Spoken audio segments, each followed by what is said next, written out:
આ ઝુંપડપટ્ટી માટે તોડવાને માટે નોટિસો આપવા આયેલા એક આ માર્કેટ થી જ આયા હશે ને હા કોર્પોરેશન ના જ માણસ હોય ને અમે બી એ વિકલ્પ જવા માટે તૈયાર છે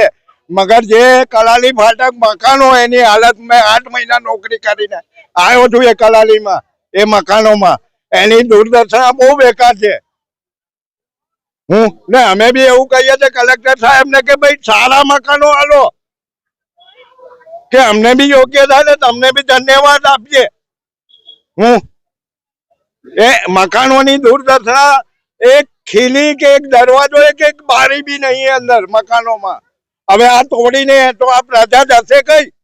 બહાર ઊંઘી રહેશે ઠંડીમાં આજે મકાનના 5-5 હજાર રૂપિયા ભાડા છે તો આ ઘર પાસ આ ભાઈઓ આસન ધોનારી 5-5 હજાર રૂપિયા કાઢશે કઈ તો અમે કલેક્ટર ને રજૂઆત કરીએ છીએ કે ભાઈ સારા મકાનો આપો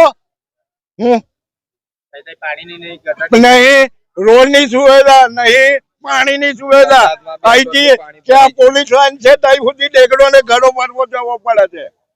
વરસાદમાં બી આટલું સુધી પાણી અમે નોકરી કરેલી છે પેન્ટો ચડાઈને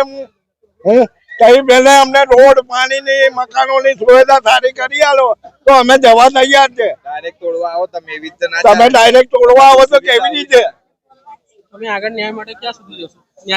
અમે તો કલેક્ટર કને જ જઈશું રજૂઆત કરવા આ તો ચિઠ્ઠી ના જા કરજે એમને રજૂઆત કરીને કઈ ફાયદો નહીં આ તો સરકારી નોકર છે કાગળ આલ્યા એટલે એમની નોકરી છે એટલે વેચવા આવે તો અમે તો કલેક્ટર કને 4 વાગે જઈશું દર્શનભાઈ સોમાભાઈ ચૌધરી